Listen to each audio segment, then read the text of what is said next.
আপনি তাকে সমবেদনা জানাতে পারবেন, কিন্তু এই ক্ষতিপূরণটা কিন্তু যে মানসিক ট্রমা, এই ট্রমাটা কিন্তু দিতে পারবেন আপনি কোনোভাবেই তাকে সন্তুষ্ট করতে পারবেন না। শুধু তাই নয়, আপনি ওই স্কুলের যারা বিশেষ করে বাচ্চারা আছেন তারাও কিন্তু আতঙ্কিত। ওই স্কুলে যারা বাচ্চা আছেন তাদেরও কিন্তু মেন্টাল ট্রমা যেটা আমরা বলে থাকি, সেই ট্রমাতে কিন্তু তারাও ভুগছেন। স্কুলের শিক্ষক শিক্ষিকা তারাও ভুগছেন।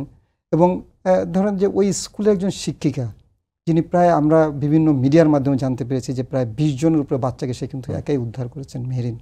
এবং সে কিন্তু পরবর্তীতে যাই হোক তার আর আমি তার হাজব্যান্ডের সাথে আমার ওই দিন প্রথম দিন কথা হয়, এবং তিনিও কিন্তু তখন বলেছিলেন যে দেখেন আমার তো 2টা বাচ্চা আছে, কিন্তু সে যে এই কাজটা করেছেন কেন করেছেন, মানে তার কাছে মনে হয়েছে যেন তার বাচ্চা এবং তার এই যে তার যে একটা মনুষ্যত্ব বোধ এবং তার ছেলেদেরকে স্টুডেন্টদেরকে তার নিজের বাচ্চা হিসেবে সে নিয়েছেন।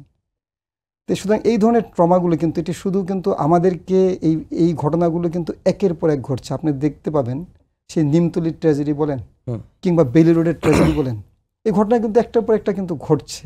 এবং তাতে কিন্তু এই ধরনের ঘটনাগুলো আমাদেরকে কি শিক্ষা দিচ্ছে আমরা কিন্তু সেটা জানি না। তবে আমি ওই সময়কার ওই দিনের ঘটনাগুলোকে আমার যেটি স্পষ্ট মনে পড়ে, আমি যখন অ্যাম্বুলেন্স নিয়ে যাচ্ছিলাম তখন কিন্তু সাধারণ মানুষ, বিশেষ করে রাস্তার পাশে ফুটপাতে কিন্তু একজন শ্রমিক তার ফুটপাতের জিনিস বিক্রি করছেন, সে কিন্তু আমার অ্যাম্বুলেন্সটাকে যাওয়ার জন্য সাহায্য করছেন। এবং প্রায় স্কুল কলেজের শিক্ষকরা তারাও কিন্তু আমাদেরকে এগিয়ে দিচ্ছেন। এবং কোনো রোডে প্রয়োজন বোধে রং রোড দিয়ে নিয়ে কত দ্রুত এই স্থানে পৌঁছানো যায় সেই ব্যাপারগুলো কিন্তু তারা সহযোগিতা করেছেন। তাই আসলে পুরো ঘটনাটাই, আমি যদি ওই দিনের ঘটনাটা আমি এখনও মনে করি, 21 তারিখের ঘটনাটা, তাহলে আসলে মানে আমি নিজে এজ এ ডক্টর হিসেবে আমার কাছে মনে হয়েছে আমার বিবেককে এখনও নাড়া দেয়।